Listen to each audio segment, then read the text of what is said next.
मोहन बने नए महासचिव।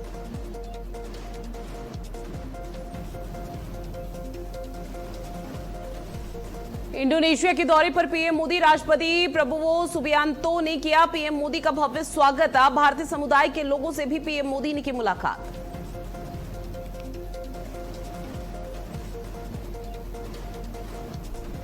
योगी कैबिनेट में 27 प्रस्तावों पर लगी मुहर। उत्तर प्रदेश स्टार्टअप नीति को मंजूरी मिली है। पशुओं को लेकर किसानों तक का रखा गया विशेष ध्यान।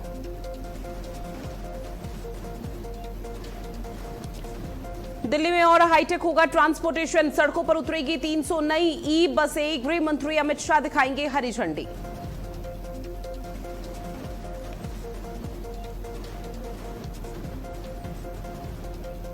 और महाराष्ट्र में भारी बारिश और तेज हवाओं का दौर लगातार जारी। नासिक में बादल फटने की चेतावनी। प्रशासन पूरी तरह से अलर्ट मोड पर।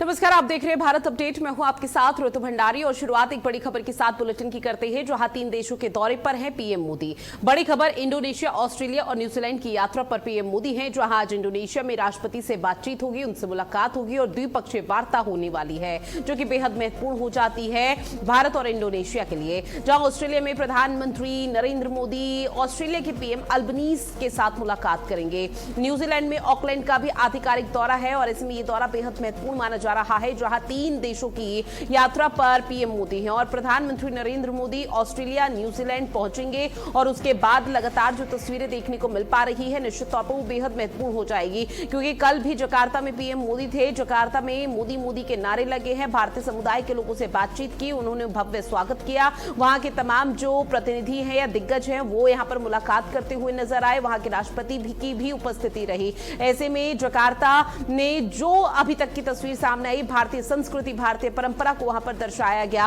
प्रधानमंत्री नरेंद्र मोदी का ऐसा स्वागत किया गया जो कि अभूतपूर्व रहा और वो तस्वीरें आपकी टीवी स्क्रीन पर कल की दिखा रही है, जहां पर पीएम मोदी का न सिर्फ स्वागत किया गया, भारतीय समुदाय के लोगों में खासा उत्साह भी इस दौरान देखने को मिला, क्योंकि भारतीय समुदाय के जो लोग हैं वो बहुत बेसब्री के साथ इंतजार कर रहे थे कि प्रधानमंत्री नरेंद्र मोदी यहां पर पहुंचे और एक झलक उनकी वो लोग देख सके।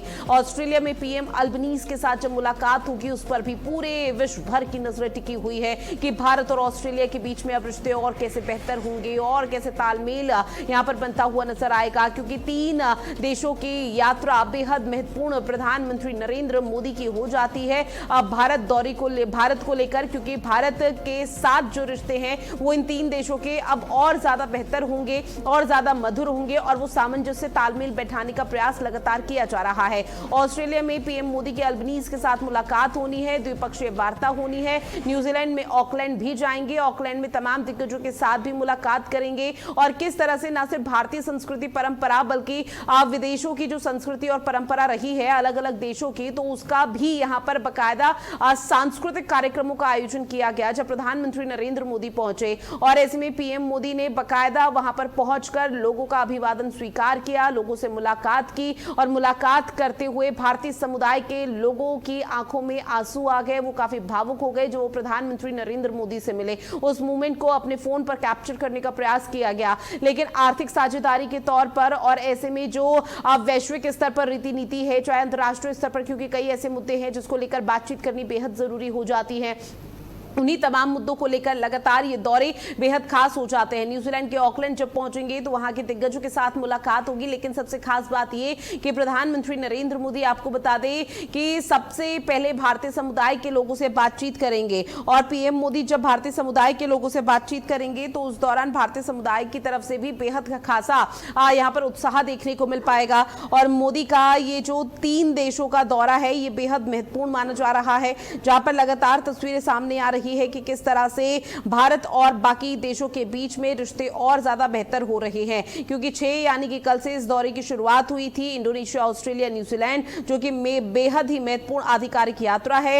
इस विदेश दौरे का मुख्य उद्देश्य भारत की एक्ट ईस्ट नीति, महासागर विजन और एक मुक्त और समावेशी हिंद प्रशांत इंडो पैसिफिक यानी कि क्षेत्र के संकल्प को मजबूती देना है और उसी के चलते पीएम मोदी यहां पर पहुंचे हैं और 6 से 8 जुलाई तक प्रधानमंत्री नरेंद्र मोदी फिलहाल इंडोनेशिया में ही रहेंगे। इंडोनेशिया के अलग अलग जगह पर जाकर तमाम दिग्गजों के साथ मुलाकात होगी। जहां आपको बता दें कि कल मोदी जकार्ता में थे, इंडोनेशिया पहुंचे और जकार्ता में मोदी मोदी के नारे लगते हुए नजर आए। और स्नेह कमल मेरे सहयोगी फोन लाइन पर जुड़े हुए हैं। स्नेह कमल, देखिए 3 देशों की विदेश दौरे पर, देशों की यात्रा पर पीएम मोदी, और ऐसे में अब भारत के लिए कितना ज्यादा जरूरी हो जाता है, ना सिर्फ देखिए तालमेल बैठेगा, यहाँ पर सामंजस्य बैठेगा, बल्कि आने वाले समय में कई एमओयू भी हस्ताक्षर हो सकते हैं। जी बिल्कुल, जैसे प्रधानमंत्री नरेंद्र मोदी जो है 3 देशों की यात्रा पर, सबसे अगर पहले यात्रा क्रम की बात करें, प्रधानमंत्री से पहले जो है इंडोनेशिया की राजधानी जकार्ता पहुंचे। अगर जकार्ता दौरे, इंडोनेशिया दौरे की बात करें तो कल प्रधानमंत्री का जो है इंडोनेशिया दौरे पर बहुत स्वागत हुआ। और आज की यात्रा के, अगर आज के दिन की बात करें, इंडोनेशिया यात्रा के आज मंगलवार को प्रधानमंत्री नरेंद्र मोदी राष्ट्रपति प्रबोवो सुबियांतो का द्विपक्षीय वार्ता में रक्षा, व्यापार, ऊर्जा, रणनीतिक संबंधों पर चर्चा करेंगे। इस दौरान जो सबसे बड़ी जो है बात होगी, दुनिया की जो निगाहें होंगी वो ब्रह्मोस सौदे को लेकर होगी। इस दौरान ब्रह्मोस सौदे पर जो है मिसाइल सौदे पर मुहर लग सकती है। भारत से ब्रह्मोस मिसाइल खरीदने के लिए लगभग 2500 यानी 2500 करोड़ के रक्षा सौदे पर जो है जो बातचीत होनी है वो अंतिम चरण में है। ये बहुत बड़ी डील भारत के लिहाज से है कि जिस तरह से ब्रह्मोस मिसाइल दुनिया कई देश खरीदने को इच्छुक है, उसमें इंडोनेशिया भी है। प्रधानमंत्री की जो है यात्रा है वो भारत की एक्ट ईस्ट नीति जो है, इसके अलावा महानगर दृष्टिकोण, स्वतंत्र, खुले, समावेशी हिंद प्रशांत क्षेत्र के लिहाज से बेहद अहम मानी जा रही थी। इस दौरान दिल्ली से रवाना होने से पहले प्रधानमंत्री ने कहा था कि समुद्री सुरक्षा, हिंद प्रशांत क्षेत्र में साझेदारी, व्यापार, निवेश जैसे मुद्दों पर जो है अहम निर्णय किए जाएंगे। और कुल मिलाकर जिस तरह से तो मैंने कहा कि ब्रह्मोस सौदा जो है उसको लेकर द्विपक्षीय वार्ता में सबसे बड़ा आकर्षण जो है भारत की सुपरसोनिक क्रूज मिसाइल सौदा। सूत्रों के अनुसार इंडोनेशिया ने पहले तय की गई बैटरी खरीद से आगे बढ़कर बड़े पैमाने पर जो है ब्रह्मोस मिसाइलें खरीदने की जो है तैयारी की है। उसमें जो उम्मीद की जा रही है कि फिलीपींस के बाद इंडोनेशिया भी ब्रह्मोस खरीदने वाला बड़ा आसियान देश जो है बन जाएगा। दोनों देशों के बीच जो है स्वास्थ्य, कृषि, खाद्य सुरक्षा, विज्ञान, प्रौद्योगिकी, अंतरिक्ष, फार्मास्यूटिकल, शिक्षा, विनिर्माण में महत्वपूर्ण खनिज जैसे समझौतों पर हस्ताक्षर होंगे। द्विपक्षीय आर्थिक रिश्ते मजबूत होंगे। रिपोर्ट के मुताबिक दोनों देश के बीच जो है वस्तु व्यापार 2023 में लगभग 38 अरब डॉलर से घटकर 28 अरब डॉलर रह गया। तो उसे बढ़ाने के लिए जो कवायद होगी वो आज प्रधानमंत्री नरेंद्र मोदी और राष्ट्रपति के बीच जो वार्ता होगी उसमें होगी। वहीं अगर प्रधानमंत्री का जो अगर स्वागत, जिस तरह आपने बताया कि 3 देश की यात्रा पहले प्रधानमंत्री सबसे पहले सोमवार को इंडोनेशिया के राजधानी जकार्ता पहुंचते हैं। एयरपोर्ट पर प्रधानमंत्री का भव्य स्वागत होता है। राष्ट्रपति सुबियांतो खुद एयरपोर्ट आकर जो है प्रधानमंत्री की अगवानी की थी। नरेंद्र मोदी का जकार्ता में भव्य स्वागत भारतीय समुदाय के लोगों की तरफ से किया गया और मोदी मोदी के नारे गूंज रहे थे, जिससे अंदाजा लगाया जा सकता है कि पीएम मोदी जब वहां पर पहुंचे तो लोग भावुक भी हुए और कितना बेसब्री के साथ इंतजार किया था। लेकिन देखिए 6 से 11 जुलाई तक की वो तारीख है जब पीएम मोदी विदेश के दौरे पर है। आपसे ये भी जानेंगे 6 से 8 जुलाई तक तो इंडोनेशिया रहेंगे, बाकी का पूरा स्केड्यूल क्या है पीएम मोदी के इस दौरे का?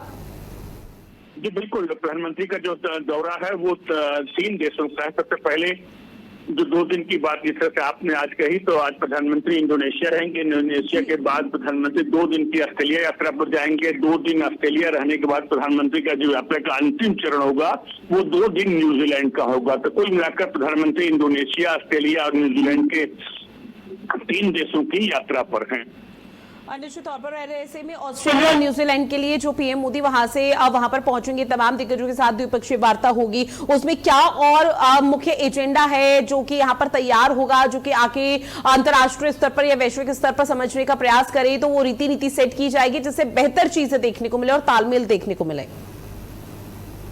बिल्कुल, जिस तरह से प्रधानमंत्री आपने कहा कि जो भारत के लिहाज से अगर दौरों की बात करें तो इंडोनेशिया के बाद प्रधानमंत्री ऑस्ट्रेलिया की मेलबर्न आ जाएंगे, जहां पर प्रधानमंत्री एंथनी एल्बनीज़ से मुलाकात होगी। चर्चा में जो है रक्षा, सुरक्षा, व्यापार, निवेश, शिक्षा, परिवहन प्रौद्योगिकी क्षेत्र शामिल है। उसके बाद न्यूजीलैंड जाएंगे, जहां पर न्यूजीलैंड की राजधानी ऑकलैंड में प्रधानमंत्री क्रिस्टोफर लक्सन से उनकी मुलाकात होगी। मार्च 2025 में लक्सन ने भारत की यात्रा के दौरान जो है द्विपक्षीय संबंधों को आगे बढ़ाने की बात की थी। उसी के बाद मुक्त व्यापार समझौते और भारतीय प्रवासी समुदाय की योजनाओं पर विशेष फोकस प्रधानमंत्री की न्यूजीलैंड यात्रा के दौरान रहना है। तो भारत न्यूजीलैंड की यात्रा के दौरान जो सबसे अहम मुद्दा होगा वो भारत न्यूजीलैंड के बीच मुक्त व्यापार समझौता फ्री एग्रीमेंट ट्रीटी। ये कि भारत और जो प्रधानमंत्री नरेंद्र मोदी इन 3 देशों के दौरे पर गए हैं कि क्या कुछ बड़ा हाथ लगता हुआ अंतर्राष्ट्रीय स्तर पर नजर आता है। बहरहाल जानकारी साझा की स्नेह कमल, उसके लिए आपका बहुत शुक्रिया।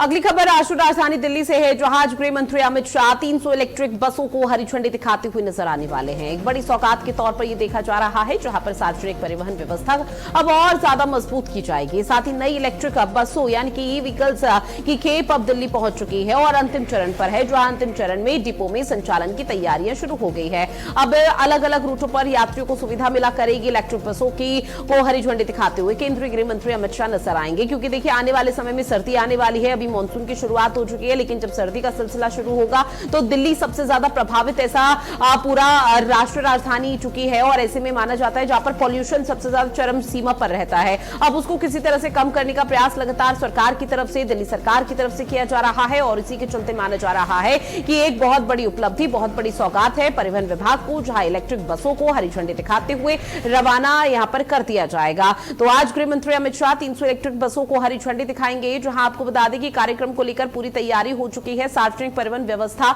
अब और मजबूत यहां पर की जाएगी और ऐसे में केंद्रीय गृह मंत्री अमित शाह और दिल्ली की मुख्यमंत्री रेखा गुप्ता आपको बता दें कि 300 नई एसी इलेक्ट्रिक बसों को हरी झंडी दिखाकर रवाना करेंगे, जहां आरकेपुरम में इस कार्यक्रम का आयोजन किया गया है। ऐसे में इस खास अवसर पर गृह मंत्री अमित शाह एक पेड़ मां के नाम अभियान के तहत दिल्ली में 70 लाख पौधारोपण महाअभियान का भी शुभारंभ करने जा रहे हैं। साथ ही बसों के लोकार्पण के साथ ही नंद नगरी में एक वाहन फिटनेस सेंटर का उद्घाटन किया जाएगा और एक नए बस डिपो की आधारशिला भी रखी जा रही है। साथ ही दिल्ली ट्रांसपोर्ट कॉर्पोरेशन के मुताबिक अभी तक जो जानकारी सामने आई उसमें यह बताया गया कि जो 300 बसें हैं उसको प्राथमिकता के आधार पर उन व्यस्त यानी कि जो बिजी रूट्स होते हैं जहां पर ट्रैफिक ज्यादा लगा रहता है वहां पर उतारा जाएगा। उसके पीक आवर्स में यात्रियों की भीड़ सबसे ज्यादा होती है और ये जो टाइम रहेगा वो 9 से 12 बजे के आसपास रहेगा, क्योंकि ये पीक आवर्स होते हैं या फिर शाम का वो समय होता है जब ऑफिस जाना और ऑफिस से आने वाले तमाम जो लोगों की संख्या है वो ट्रैफिक उसकी वजह से डाइवर्ट करना भी पड़ जाता है और ट्रैफिक लगा रहता है। लेकिन अब केंद्रीय गृह मंत्री अमित शाह की कोशिश ये है कि जो पीक आवर्स रहेंगे जहां पर यात्रियों की भीड़ सबसे ज्यादा रहती है वहीं से इन 300 बसों को प्राथमिकता के तौर पर हरी झंडी दिखाई जाएगी। आज 3 जिलों के दौरे पर सीएम योगी आदित्यनाथ प्रतापगढ़, सुल्तानपुर और वाराणसी जाएंगे। योगी आदित्यनाथ प्रतापगढ़ के जीआईसी मैदान में सीएम योगी आदित्यनाथ की विशाल जनसभा होनी है। 200 से अधिक पुलिसकर्मी तैनात रहेंगे। सुल्तानपुर को 600 करोड़ की बड़ी सौगात देंगे। सर्कस ग्राउंड में जनसभा को संबोधित करेंगे। साथ ही शाम का वो समय होगा जब सीएम योगी आदित्यनाथ का वाराणसी का दौरा होना है। सर्किट हाउस में अधिकारियों संग करेंगे बड़ी बैठक। काशी विश्वनाथ मंदिर में भी पूजा अर्चना करते हुए योगी आदित्यनाथ नजर आएंगे। शिक्षक कैशलेस चिकित्सा योजना का शुभारंभ किया जाएगा। 5 सितंबर 2025 को इसका ऐलान सीएम योगी आदित्यनाथ की तरफ से किया गया था कि बहुत जल्दी शिक्षकों को एक अन्य सहूलियत और बड़ा लाभ मिलेगा। अब उसी को लेकर शिक्षक कैशलेस चिकित्सा योजना का शुभारंभ सीएम योगी आदित्यनाथ की तरफ से किया जाएगा। तो 3 जिलों के दौरे पर योगी आदित्यनाथ है और तीनों ही जिले में आपको बता दें कि युद्ध स्तर पर तैयारी की जा रही है योगी आदित्यनाथ के दौरे को लेकर। ऐसे में शाम का समय जब वाराणसी पहुंचेंगे योगी आदित्यनाथ सर्किट हाउस में अधिकारियों के साथ बड़ी बैठक करेंगे। इसके साथ ही काशी विश्वनाथ मंदिर में पूजा अर्चना करते हुए भी नजर आएंगे और शिक्षकों से जो वादा किया था अब उस वादा को पूरा किया जा रहा है। शिक्षक कैशलेस चिकित्सा योजना का शुभारंभ किया जाएगा। इससे जो शिक्षक हैं उनको अब बकायदा यहां पर आपको बता दें कि इंश्योरेंस मिलेगा और उसी के तहत ये बहुत बड़ा लाभ मिलने वाला है। प्रतापगढ़, सुल्तानपुर और वाराणसी का दौरा सीएम योगी आदित्यनाथ का। अधिकारियों की तरफ से कोशिश ये कि सीएम के दौरे को लेकर कोई भी लापरवाही सामने ना आने पाए, क्योंकि 2027 में विधानसभा चुनाव है और उससे पहले योगी आदित्यनाथ आए दिन जिले दर जिले दौरा कर रहे हैं, तमाम बड़ी सौगात दे रहे हैं, जिसमें सुल्तानपुर को 600 करोड़ की बड़ी सौगात दी जाएगी और इसके साथ ही अलग अलग जिलों में इसी तरह से बड़ी सौगात दी जानी है, एक बहुत बड़ा तोहफा दिया जाना है। तो 3 जिलों के दौरे पर है, मंच पूरी तरह से सजकर तैयार है, महज योगी आदित्यनाथ का इंतजार है जब सीएम योगी आदित्यनाथ यहां पर पहुंचेंगे तो इस दौरान क्या कुछ तस्वीरें नजर आती है वो देखना बेहद महत्वपूर्ण है। आमिर मेरे सहयोगी हमारे साथ फोन लाइन पर जुड़े हुए हैं। आमिर, सीएम योगी आदित्यनाथ के दौरे को लेकर क्या कुछ जानकारी? जी रितु, आपको बता दें कि यूपी सीएम योगी आदित्यनाथ का प्रतापगढ़ का आज दौरा है, जहां 10:35 पे सिविल लाइन के पुलिस लाइन में तो हेलीपैड पर उनका हेलीकॉप्टर उतरेगा। उसके बाद वहां से चलकर वो सीधे गवर्नमेंट इंटर कॉलेज के ग्राउंड में जनसभा स्थल पहुंचेंगे, जहां से वो 2 विधानसभाएं विश्वनाथगंज और सदर की लगभग 111 करोड़ जो है परियोजनाओं का लोकार्पण और शिलान्यास करेंगे। लगभग 384 करोड़ से अधिक की ये परियोजनाएं हैं जिनका सीएम योगी के द्वारा शिलान्यास और लोकार्पण होना है। तत्पश्चात उसके समीक्षा बैठक भी की जाएगी और एक विशाल जनसमूह को संबोधित करेंगे सीएम योगी। इसमें लगभग 10,000 लोगों के बैठने की व्यवस्था की गई है। मंच तैयार हो चुका है, प्रशासन पूरी मुस्तैदी से तैयार है। सुरक्षा व्यवस्था में किसी प्रकार की कोई चूक ना होने पाए, इसके लिए सभी अधिकारी युद्ध स्तर पर तैयारियों में जुटे हुए थे। 2 दिन से सभी तैयारियां पूर्ण कर ली गई हैं। मंच पूरी तरीके से सीएम योगी के आगमन के लिए तैयार है। जी निश्चित तौर पर देखिए, अब तैयारी की तस्वीरें कल से लगातार सामने आ रही थी आमिर, लेकिन अब इस बीच सीएम योगी आदित्यनाथ जब यहाँ पर पहुंचेंगे तो बीजेपी कार्यकर्ताओं में या यूं कहें कि प्रतापगढ़ वासियों में किस तरह का खासा उत्साह देखने को मिल रहा है? जी, बीजेपी कार्यकर्ता भी जो है 2 दिन से लगातार मैदान में जो है जुटे रहे, हर तैयारियों पर नजर उन्होंने बनाए रखी। कार्यकर्ताओं में भी सीएम योगी के आगमन को लेकर काफी उत्साह देखा जा रहा है। ऋतु, आपको बता दें कि ये लगभग साल भर पहले इसी मैदान से सीएम योगी ने प्रतापगढ़ को 500 करोड़ से अधिक की योजनाओं की सौगात दी थी, जिसको लेकर कि प्रतापगढ़ के समर्थकों में भी काफी उत्साह, समूह में भी काफी उत्साह दिखाई पड़ रहा है कि इस बार भी काफी सौगात मिलने की संभावनाएं हैं। और ऐसे में फिलहाल अधिकारियों की तरफ से मौके पर धरातल पर उतरकर किस तरह से निरीक्षण किया जा रहा है ताकि योगी आदित्यनाथ के पूरे कार्यक्रम को लेकर किसी भी तरह की चूक या लापरवाही की तस्वीरें सामने ना आने पाए? सुरक्षा को लेकर किस तरह के इंतजाम? देखिए, आपको बता दें ऋतु की 2 दिन से आईजी रेंज अजय कुमार और जो है क्या कहते हैं एडीजी भी प्रताप एडीजी इलाहाबाद भी जो है कि 2 दिन से लगभग दौरे पर कंटिन्यूअस बने रहे और एसपी दीपक बुकर और डीएम अभिषेक पांडे के साथ लगातार समीक्षा बैठक चलती रही और निर्देश देते रहे। आपको बता दें कि 3 लेयर की सुरक्षा यहाँ पर तैनात की गई है, जिसको विभिन्न थानों के 200 से अधिक यूपी पुलिस के जवान कवर करेंगे। और देखिए आमिर, 3 जिलों के दौरे पर सीएम योगी आदित्यनाथ है और सबसे पहला जो दौरा है वो प्रतापगढ़ का ही योगी आदित्यनाथ का रहने वाला है। जिस तरह से आपने जानकारी भी दी कि 10:35 का समय होगा जब हेलीकॉप्टर प्रतापगढ़ की पुलिस लाइन मैदान स्थित हेलीपैड पर लैंड करेगा और योगी आदित्यनाथ की उपस्थिति रहेगी। लेकिन जिन तमाम योजनाओं की सौगात सीएम योगी आदित्यनाथ की तरफ से दी जा रही है उसका लाभ लोगों तक कैसे पहुंचने वाला है? ये जन कल्याणकारी योजनाएं हैं जो काफी दिनों से ये परियोजनाएं जो है क्या कहते हैं मांग पे यहाँ के जनप्रतिनिधि कर रहे थे, जिसको लेकर जनता में काफी उत्साह देखा जा रहा है। उन योजनाओं की सौगात आज प्रतापगढ़ को मिलने की उम्मीद नजर आ रही है।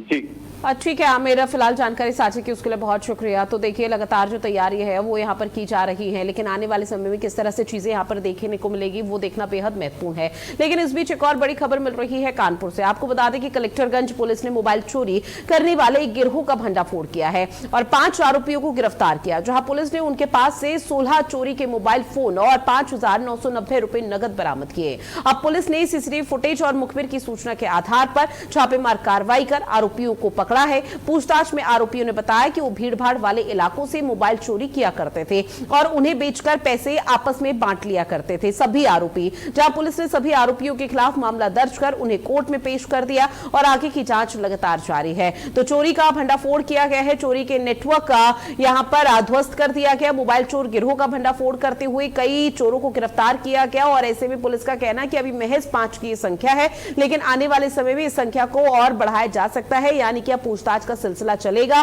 चोरी का सामान जो बरामद किया गया है, अब इनसे पूछताछ के माध्यम से इनके सदस्य कौन है, इनके सहयोगी दल कौन है, उसका पता लगाने का प्रयास किया जाएगा, जिसके आधार पर बाकी चोरों की गिरफ्तारी बहुत जल्दी होती हुई नजर आएगी। तो पुलिस की तरफ से लगातार एक विशेष अभियान चलाया जा रहा है और उसी विशेष ऑपरेशन के तहत इन 5 आरोपियों की गिरफ्तारी हो चुकी है, जिन्होंने बड़ी बड़ी लूटपाट और वारदात को अंजाम दिया था। मोबाइल चोर ये बताए जा रहे हैं जो एक जगह से चुराकर दूसरी जगह बेचा करते थे या फिर जो उसके पैसे आते थे वो आपस में बांट लिया करते थे।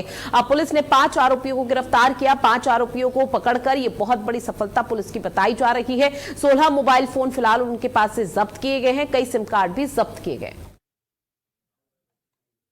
अधिकारियों के निर्देशानुसार अपराध और अपराधियों के विरुद्ध चल रहे निरंतर अभियान के अंतर्गत थाना कलेक्टरगंज की टीम द्वारा 5 मोबाइल चोरों को गिरफ्तार किया गया है। थाना कलेक्टरगंज की टीम को यह सूचना मिली कि कुछ मोबाइल चोर हमारे क्षेत्र में घूम रहे हैं और इनके द्वारा त्वरित एक्शन करते हुए इनको गिरफ्तार कर लिया गया है। इनके पास से कुछ कुल 16 मोबाइल बरामद हुए हैं और 6,000 रुपये भी बरामद हुए हैं।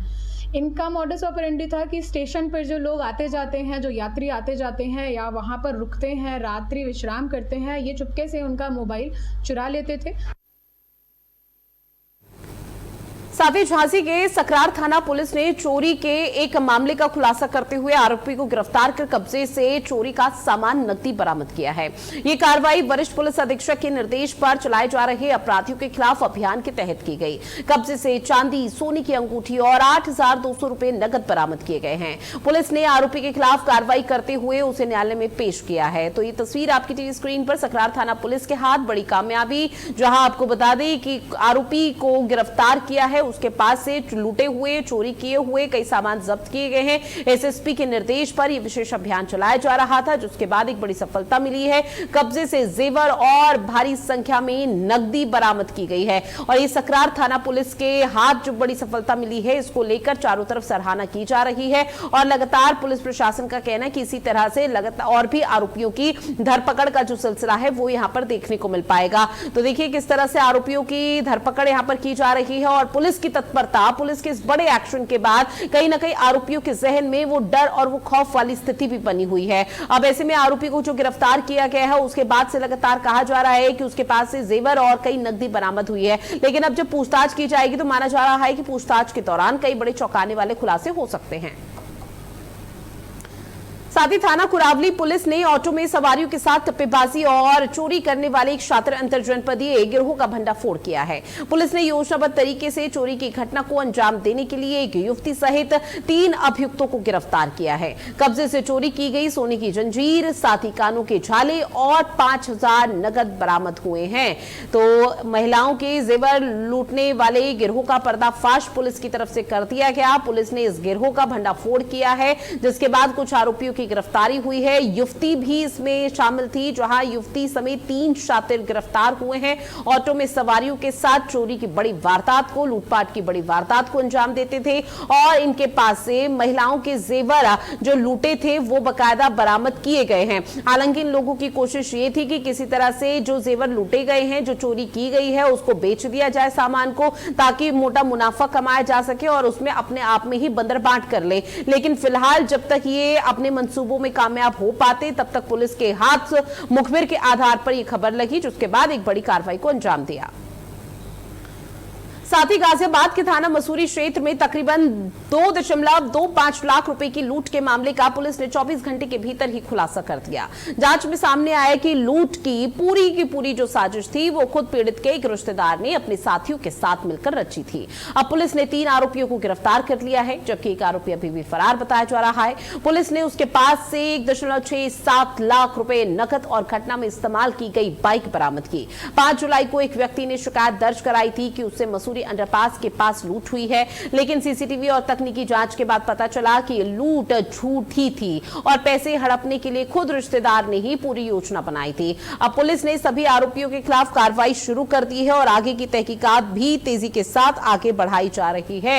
जहां आपको बता दें कि खुद रिश्तेदार ने ही एक योजना बनाई थी कि किस तरह से इस पूरे जघन्य अपराध में अंजाम देना है और ऐसे में अपने कुछ दोस्तों को भी इसमें संलिप्त किया था, लेकिन जब तक वो अपने मंशा पर कामयाब हो हो पाते, तब तक पुलिस ने सभी आरोपियों के खिलाफ बड़ी कार्रवाई शुरू की और ये भंडाफोड़ कर दिया है उनके गैंग का, क्योंकि वो अपनी मंशा के तहत कामयाब नहीं हो पाए हैं। लेकिन ये पुलिस के हाथ बहुत बड़ी सफलता बताई जा रही है, जहां पर चोरी का जो सामान था, लूटपाट का जो सामान था, बकायदा उसको लेकर भी कहा जा रहा है कि 24 घंटे में जो पुलिस ने खुलासा किया वो आने वाले समय में शायद बेहतर रहेगा।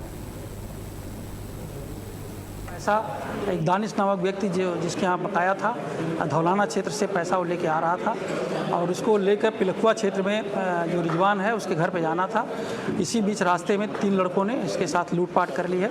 इस सूचना पर तत्काल थाना मसूरी की पुलिस और एसओजी टीम मौके पर पहुंची और छानबीन किया गया तो मामला कुछ संदिग्ध लगा। इनसे जब और कड़ाई से पूछताछ की गई तो इनके द्वारा स्वीकार किया गया कि जब पैसा लेने के लिए वादी द्वारा इनको सूचना दी गई थी तो इन्होंने इनके साथी 3 और साथी बैठे हुए थे, उनके साथ मिल करके इन्होंने ये प्लान किया और प्लान करने के बाद जब पैसा लेके चला तो इन्होंने सूचना दे दी कि पैसा हमारा लूट लिया गया है, जबकि इन लोगों ने उस पैसे में से 56 हज़ार रुपये आपस में बांट लिए। और चलिए बुलेटिन में इतना ही। आप बने रहिएगा भारत अपडेट के साथ। नमस्कार।